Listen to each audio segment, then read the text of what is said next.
Bonjour et bienvenue sur notre chaîne intitulée Un jour, un verset, un message. Vous aimez la parole de Dieu, vous appréciez notre travail. Merci de vous abonner afin de soutenir notre page. Merci d'encourager notre travail de sorte qu'il puisse bénir une multitude de personnes. Que Dieu vous bénisse. Notre passage de ce jour est tiré du livre d'Ésaïe chapitre 41, le verset 13. Et la Bible nous dit en effet, c'est moi l'Éternel ton Dieu qui empoigne ta main droite et qui te dit, n'aie pas peur, je viens moi-même à ton secours. Dans notre passage d'aujourd'hui, notre Dieu nous rassure une fois encore et nous dit qu'il tient notre main et qu'il vient à notre secours. 3 idées ressortent de notre texte d'aujourd'hui. Le Seigneur nous dit qu'il empoigne notre main droite et il nous donne une parole, un ordre. Il nous dit de ne pas avoir peur. Il nous dit qu'il vient lui-même à notre secours. Nous allons essayer, donc à travers ce passage, de comprendre ce que notre Dieu veut nous dire. Nous allons essayer donc de développer ces 3 idées que nous venons de vous présenter. Nous sommes aujourd'hui dans le livre d'Ésaïe, qui a été écrit par Ésaïe lui-même. Ésaïe dont le nom signifie « Le Seigneur est salut ». Et cette idée se reflète d'ailleurs dans les écrits du prophète Ésaïe. Ésaïe a exercé son ministère de prophète à Jérusalem pendant environ une 40aine d'années. Et pendant donc le règne de plusieurs rois, le roi Osias, le roi Jotam, le roi Akab, le roi Ézéchias et le roi Manassé du royaume de Juda au sud. Ésaïe était un homme marié et il avait 2 fils. Et selon la tradition, il fut scié en 2 sous le règne du roi Manassé. Le livre d'Ésaïe est un livre qui a été écrit pendant son ministère. En effet, le ministère d'Ésaïe s'est concentré sur Jérusalem et c'est l'endroit supposé où il a donc écrit son livre. Ésaïe est un grand prophète et c'est l'un des prophètes les plus cités. Il est cité plus fréquemment donc par Jésus, par Paul, par Pierre et par Jean dans l'Apocalypse. Il est cité plus que n'importe quel autre prophète de l'Ancien Testament. Et les prophéties d'Ésaïe ont souvent des significations et des accomplissements multiples. L'une d'entre elles, par exemple, semble concerner les contemporains d'Ésaïe ou la situation qui existait à la génération suivante. Une autre de ces prophéties, souvent symboliques, semble faire allusion aux événements du Midi du temps, quand Jérusalem fut détruite et que ses habitants furent dispersés après la crucifixion du Fils de Dieu. Une autre encore de ces prophéties ou un autre de ces accomplissements de la même prophétie semble s'appliquer aux événements qui accompagneront la seconde venue de notre Sauveur. Et le fait qu'un grand nombre de ces prophéties ont de multiples significations souligne combien il est important pour nous de rechercher la révélation du Saint-Esprit afin que nous puissions les interpréter. Ésaïe est parti du principe que nous qui lisons donc ce livre, que nous connaissons la géographie d'Israël, que nous connaissons les régions environnantes et que nous connaissons la poésie hébraïque. Et le livre d'Ésaïe est un livre qui a été écrit à une époque d'une grande méchanceté et d'apostasie. Ce livre traite d'événements contemporains de ce prophète ainsi que des événements ultérieurs. Et la partie la plus importante de ce livre est peut-être le témoignage d'Ésaïe que Jésus est le Christ, que Jésus est le Saint d'Israël, que Jésus est le Messie qui nous a été promis. Et l'étude du livre d'Ésaïe nous permet d'affermir le témoignage que nous avons de notre Sauveur. Ce livre nous enseigne à écouter l'Esprit Saint quand nous rencontrons des symboles dans ses écrits. Et en mûrissant dans notre compréhension de l'Évangile, nous pourrons chérir le témoignage d'Ésaïe et nous pourrons éprouver le désir donc d'étudier ces paroles qu'il nous présente. Aujourd'hui donc, à travers notre passage, nous voulons apprendre à partir des paroles que notre Dieu a dit donc à travers Ésaïe concernant les inquiétudes et la peur. Dans notre passage précédent qui était tiré du livre d'Ésaïe chapitre 41, le verset 10, nous avons essayé de comprendre pourquoi nous devons éviter les inquiétudes et nous avons vu comment est-ce que notre Dieu nous soutient au quotidien. Nous avons dit dans ce passage-là que l'Éternel s'adressait donc à Jacob qui est devenu par la suite Israël. Et Dieu appelait donc Jacob comme son serviteur, mais Dieu appelait Abraham comme son ami. Et le Seigneur faisait donc comprendre à Jacob, à Israël, dans ce passage-là, qu'il n'est rien en fait, qu'il est comme un vermisseau et que son aide et sa force sont en l'Éternel. En l'Éternel qu'il a choisi, en l'Éternel qu'il n'a pas rejeté. Aussi, Dieu lui a dit de ne pas craindre, parce que lui, son Dieu, va l'aider, il l'aidera, il viendra à son secours. Et aujourd'hui, ces paroles s'adressent à nous qui sommes devenus des enfants de Dieu. Nous savons que nous vivons désormais pour notre Dieu, Dieu qui nous a rachetés au prix du sang de son Fils bien-aimé Jésus-Christ. Nous savons que nous dépendons complètement de notre Dieu, en tout cas, c'est ce qui doit être. Notre Dieu avec qui nous avons signé un contrat pour la vie. Notre Dieu avec qui nous avons une alliance pour la vie. Et c'est pourquoi notre Dieu prend soin de nous, c'est pourquoi il nous protège tous les jours, à chaque instant, contre les attaques de nos ennemis. C'est pourquoi il veille tous les jours sur nous. C'est la raison pour laquelle il ne laisse aucune épreuve qui soit au-dessus de nos forces nous atteindre. Nous sommes donc des enfants qui sommes sous une alliance et cette alliance nous procure des droits auprès de notre Dieu. Mais bien que nous soyons dans une société qui est régie par le système de notre ennemi Satan, nous ne devons absolument pas, en principe du moins, être affectés par toutes les circonstances, par toutes les situations négatives qui se déroulent dans le monde, parce que nous dépendons désormais du royaume de notre Père. Mais malgré cela, nous nous rendons tout de même compte que beaucoup d'enfants de Dieu qui vivent sur la terre vivent encore dans l'angoisse, vivent encore dans la peur, vivent encore dans les inquiétudes. Et ceci est dû au fait que nous ne sommes pas du tout conscients de qui nous sommes, ni de qui est notre Père, ni encore de la vie, la vie qui se déroule dans notre royaume, dans le royaume de notre Père. Parce que si nous savons que nous sommes des princes et des princesses, si nous savons que nous sommes des enfants qui sont nés du roi le plus puissant qui existe, si nous savons que nous sommes les êtres les plus protégés sur la terre, que nous sommes des personnes précieuses pour notre Créateur et que notre Dieu est prêt à tout pour notre bien-être, alors nous n'allons pas trembler ni devant nos ennemis, ni devant les situations difficiles de la vie.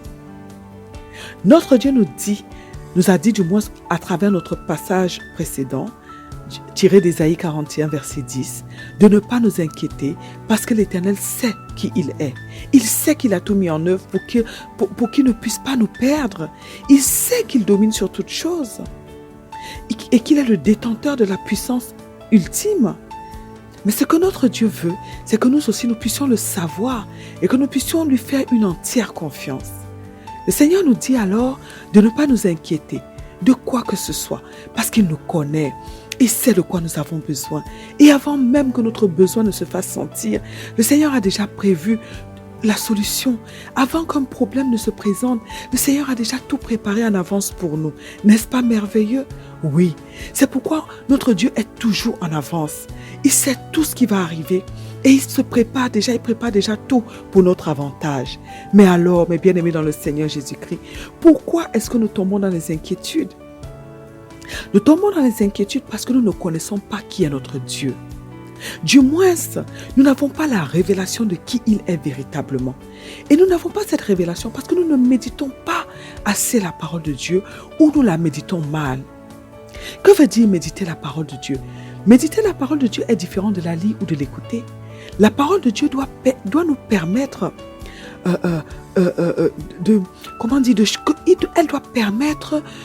elle doit déjà pénétrer en nous et elle doit apporter un changement dans notre système de pensée. Et pour cela, nous devons la décortiquer. C'est-à-dire, nous devons prendre chaque verset, nous poser les questions qu'il faut concernant ce verset-là, poser les questions à Dieu, au Saint-Esprit, demander au Saint-Esprit de décoder, de nous éclairer, de nous illuminer, que nous puissions vraiment comprendre cette parole et qu'elle puisse vraiment être imprégnée dans notre âme, dans notre cœur. Et c'est lorsque nous faisons ce travail que notre Dieu viendra lui-même se révéler à nous. C'est alors qu'il va ouvrir notre entendement et nous donner accès à sa connaissance ainsi qu'à la connaissance de sa personne.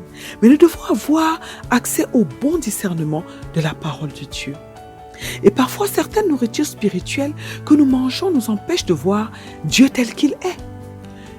Et cela, ça a des conséquences parce que beaucoup d'enfants de Dieu ont une vision erronée de Dieu. Alors que Dieu est le Père le plus merveilleux qui soit, alors qu'il a le cœur le plus beau, le meilleur cœur qui soit, alors que Dieu est amour et tout en lui est bonté, Alors que Dieu ne nous pense que du bien. Il ne veut que notre bien. Certains enfants pensent que Dieu leur veut du mal, que Dieu est méchant.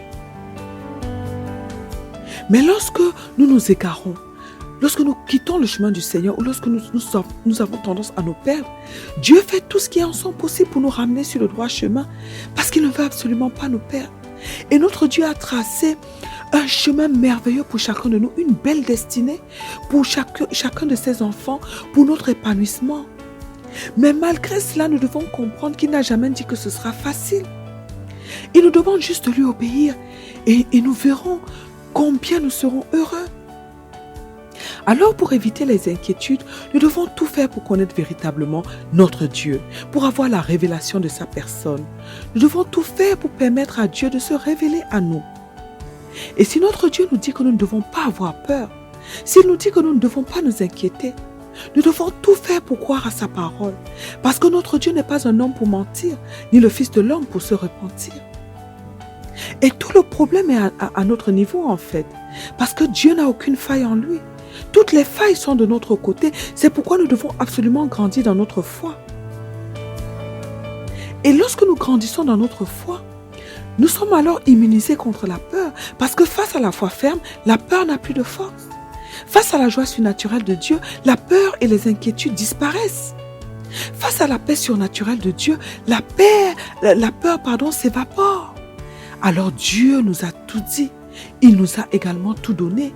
Mais c'est à nous de fournir les efforts nécessaires pour asseoir la parole de Dieu, la vérité de la parole de Dieu dans notre âme, dans notre cœur. Le Seigneur nous dit de ne pas promener des regards inquiets. Pourquoi? Pourquoi est-ce que nous promenons des regards inquiets? Nous avons dit que nous promenons des regards inquiets parce que nous ne nous sentons pas en sécurité, parce que nous ne croyons pas à ce que Dieu nous dit. Lorsqu'il nous dit qu'il viendra à notre secours, nous préférons en fait, parce que comment ça se passe? Nous avons la pensée de Dieu qui vient et la pensée de l'ennemi. Et nous préférons croire en ce que l'ennemi nous dit, au lieu de croire au fait que ce que Dieu nous dit, il va le faire, qu'il va nous secourir, qu'il va nous sortir de la situation. En fait, nous sommes faibles face à ce que le diable nous dit. Et c'est vraiment quelque chose qui est dangereux. Parce que nous sommes en train de rabaisser Dieu, nous sommes en train de dire à Dieu qu'il est incapable de venir à notre secours, qu'il n'a pas, que sa puissance est inférieure à celle du diable. Or, nous devrons être en mesure d'identifier les paroles du diable et nous devons être en mesure de nous opposer à ces paroles-là. Nous devons être en mesure de lutter et d'arriver à dominer sur la pensée du diable en croyant fermement à ce que notre Dieu nous dit. C'est vraiment important parce que Dieu est tellement grand, il est tellement puissant que nous ne pouvons pas nous permettre en fait de le rabaisser. Nous comprenons alors l'importance pour nous de croire en notre Dieu. Nous comprenons que nous n'avons pas le choix. Nous devons activer notre foi car c'est le seul moyen pour nous d'activer l'action de Dieu en notre faveur. Notre Dieu nous a dit également qu'il est avec nous. Il nous a dit que nous ne devons pas nous inquiéter, mais que nous devons lui faire confiance parce que lorsque nous lui faisons confiance, il peut alors venir nous fortifier, il peut alors venir nous encourager. Et lorsque nous avons confiance en la parole de Dieu et que nous sommes dans des difficultés, effectivement, notre Dieu envoie son ange nous fortifier, nous donner du courage. Et nous pouvons alors dominer sur nos inquiétudes et sur nos peurs. De même, notre Dieu nous souffle des idées, il nous souffle des révélations qui nous rassurent, qui nous montrent qu'il est avec nous. Notre Dieu est tellement fidèle et il ne manque jamais à sa parole. Il veut que nous puissions croire en lui, quelles que soient les circonstances. Il veut que nous puissions rejeter les pensées négatives, toutes ces pensées destructrices, et que nous puissions les remplacer par sa pensée qui nous bénit, sa pensée qui nous comble, qui nous remplit, qui nous apaise. Il veut que nous puissions croire qu'il est partout avec nous, que nous en soyons conscients. Alors mes bien-aimés dans le Seigneur Jésus-Christ, nous devons décider d'abandonner toutes les pensées que l'ennemi nous souffle et nous devons décider de lutter afin d'asseoir la pensée de Dieu dans notre âme, dans notre esprit. Ainsi nous allons voir que toutes nos peurs vont s'évaporer. Et nous verrons que Dieu viendra toujours à notre secours parce que nous avons cru en lui, parce que nous lui avons fait confiance, parce que nous lui avons donné toute la gloire. Alors, aujourd'hui, nous sommes donc dans Ésaïe chapitre 41 verset 13 et nous avons donc quelques idées qui ressortent du texte d'aujourd'hui. La première idée, c'est que le Seigneur nous dit qu'il empoigne notre main droite. Il nous dit par la suite, donc la seconde idée, il nous dit qu'il nous donne un ordre, il nous dit de ne pas avoir peur. Il nous dit qu'il vient lui-même à notre secours. Nous allons donc essayer de comprendre ce que notre Dieu veut nous dire à travers ces idées qui ressortent de ce passage. Nous allons essayer de développer ces 3 idées que notre Dieu nous donne à travers le passage d'aujourd'hui. La première chose est le fait que notre Dieu nous dit qu'il empoigne notre main droite. Empoigner une chose veut dire la tenir de toutes ses forces. Le Seigneur nous dit donc ici qu'il nous tient de toutes ses forces. C'est un symbole qui est très fort et très rassurant parce que nous savons que la force de Dieu est inouïe. Nous savons que la puissance de Dieu est sans limite. Nous comprenons alors que lorsque notre Dieu nous tient, rien ne peut venir nous arracher de sa main. Rien ni personne ne peut s'approcher de nous pour nous nuire parce que nous sommes alors auprès de notre Dieu et ses rayons nous entourent, ses rayons nous protègent. Le Seigneur fait également allusion à notre main droite qu'il empoigne. D'autres versions de la Bible, au lieu de dire qu'il empoigne notre main droite, utilisent plutôt qu'il fortifie ta droite. Alors, qu'est-ce que Dieu veut nous dire en parlant de notre main droite? Dans la Bible, la droite est associée à ce qui est honorable, à ce qui est sage, à ce qui est approuvé par Dieu, à ce qui est digne de bénédiction éternelle. Et plusieurs passages de la Bible nous permettent de comprendre cela. Nous avons le psaume 16, verset 11 qui nous dit ceci: « Tu me fais connaître le sentier de la vie. Il y a d'abondantes joies dans ta présence, un bonheur éternel à ta droite. » Le livre de Deutéronome, chapitre 33, verset 2 nous dit ceci. Il dit, Yahweh est venu de Sinaï, il s'est levé pour eux de Séhir, il a resplendi de la montagne de Pharan, il est sorti du milieu des saintes myriades, de sa droite jaillissaient pour eux des jets de lumière. Ecclésiaste, chapitre 10, verset 2 nous dit ceci: « Le cœur du sage est à sa droite et le cœur de l'insensé à sa gauche. » Et Matthieu 25, verset 31 à 33 nous dit ceci. Verset 31, lorsque le Fils de l'homme viendra dans sa gloire avec tous les saints anges, il s'assiera sur son trône de gloire. Verset 32, toutes les nations seront rassemblées devant lui. Il séparera les uns des autres, comme le berger sépare les brebis et des boucs. Verset 33, il mettra les brebis à droite et les boucs à sa gauche. Nous voyons donc combien la droite est valorisée. Mais lorsque le Seigneur parle de se tenir à la droite d'un homme, de fortifier la droite d'un homme ou d'empoigner sa main droite, notre Dieu nous fait comprendre qu'il nous délivre de nos ennemis. Et parce que Dieu nous délivre de nos ennemis, parce qu'il nous délivre de nos adversaires, nous pouvons alors être sûrs que nous ne chancellerons pas. Ça veut dire que lorsque nos ennemis viendront pour nous nuire, notre Dieu prendra les devants afin de nous défendre, afin de terrasser nos ennemis. N'est-ce pas merveilleux? Nous avons plusieurs versets de la Bible qui nous confirment cela, qui nous confirment ces informations. Le psaume 109, verset 31 nous dit ceci: « Car il se tient à la droite du pauvre pour le délivrer de ceux qui le condamnent. » Le psaume 16, verset 8 nous dit: « Je tiens constamment mes regards tournés vers Yahweh, puisqu'il est à ma droite, je ne serai pas ébranlé. » Le psaume 121, verset 5 nous dit: « Yahweh est ton gardien, Yahweh est ton abri, toujours à ta droite. » Nous voyons alors que lorsque l'Éternel dit qu'il se tient à notre droite, il est notre protecteur.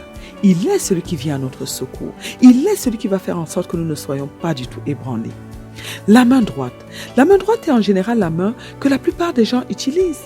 Pour écrire, c'est la main que la plupart des gens utilisent pour réaliser un travail minutieux, pour porter quelque chose de lourd par exemple, pour agir avec force et précision.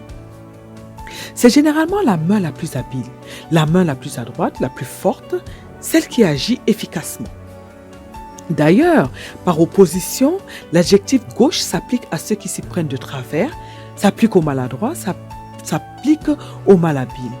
La main droite est donc associée à l'action, à l'habileté, à la force, à la précision, à la dextérité et à l'efficacité.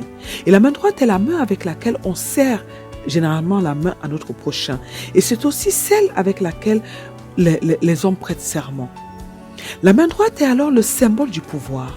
Elle est le symbole de l'affirmation et de la volonté, alors que la main gauche est celle du cœur, celle qui porte l'anneau de mariage par exemple.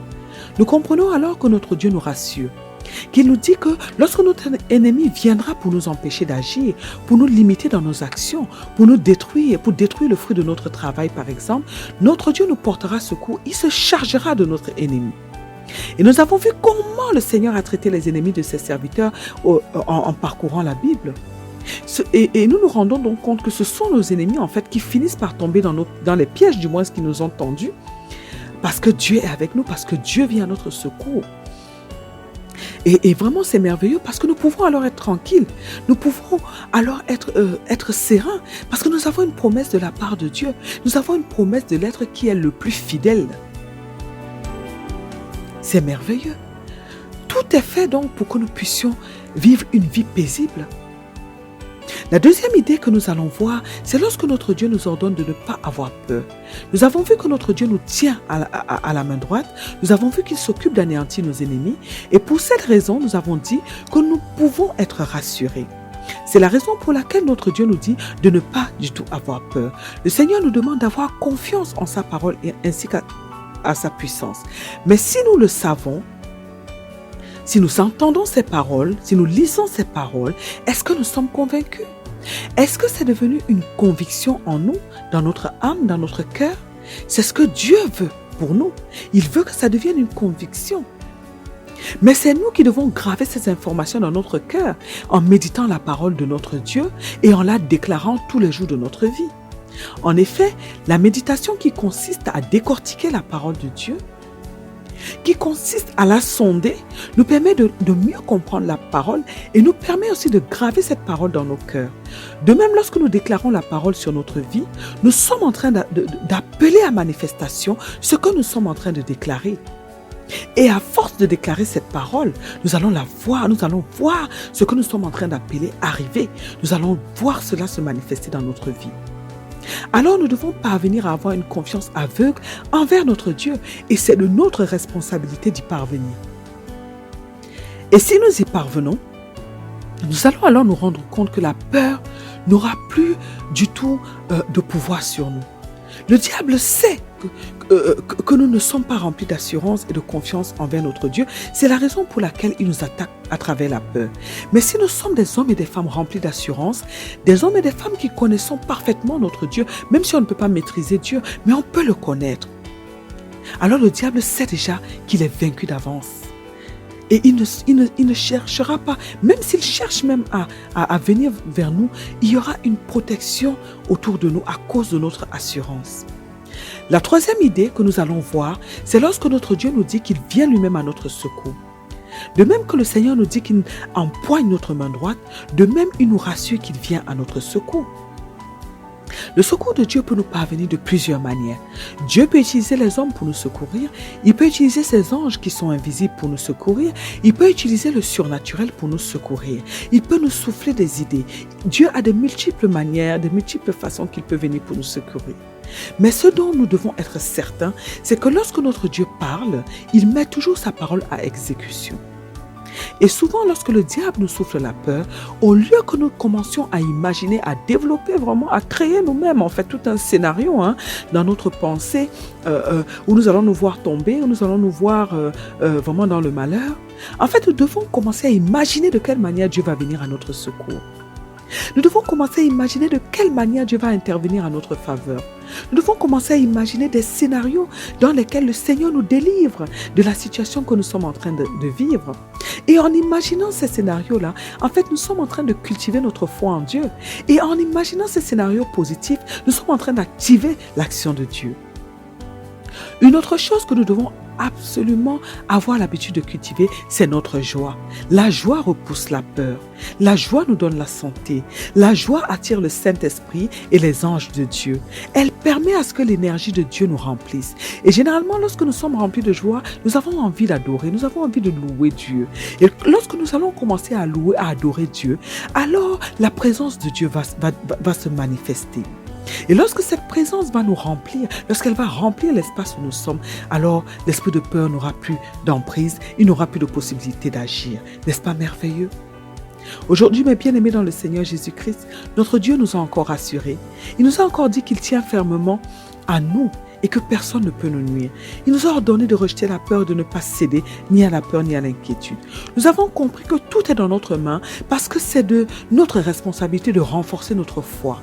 C'est de notre responsabilité de renforcer notre confiance en notre Dieu. C'est de notre responsabilité d'avoir des convictions profondes en ce que notre Dieu peut nous sortir de toute sorte de situation de peur. Mais nous devons méditer la parole de Dieu tous les jours de notre vie. Nous devons la déclarer tous les jours de notre vie parce qu'en le faisant régulièrement, nous allons donc activer tout un processus de protection autour de nous. Nous avons donc compris que notre Dieu est l'être le plus puissant qui soit et le plus fidèle qui existe. Et que nous pouvons donc être sereins quant à ses promesses parce qu'il les tiendra toujours. Alors mes bien-aimés dans le Seigneur Jésus-Christ, c'est à nous de décider aujourd'hui de travailler tous les jours afin que ces convictions qui sont contenues dans la parole de Dieu, dans la pensée de Dieu, soient imprégnées définitivement en nous, dans notre âme, dans notre cœur, et que nous puissions vraiment de cette manière-là repousser l'esprit de peur. Alors prions aujourd'hui, afin que Dieu nous donne la capacité de comprendre qu'il est un Dieu dont la puissance surpasse toutes les puissances, qu'il est un Dieu fidèle. Prions afin que Dieu nous accorde la grâce de travailler tous les jours pour créer en nous des convictions profondes de sa fidélité, que nous puissions tous les jours renforcer notre confiance en notre Dieu. Prions afin que notre Dieu nous aide à lui obéir, car ce sont des ordres que Dieu nous a donnés et nous n'avons pas le choix. Nous devons obéir à notre Dieu. Qu'il nous donne la capacité de nous fortifier et de prendre courage à travers la méditation de sa parole, à travers la proclamation de sa parole, au nom puissant de Jésus-Christ notre Sauveur. Amen. Que Dieu bénisse votre journée, que Dieu vous bénisse éternellement et à très bientôt sur notre chaîne. Un jour, un verset, un message.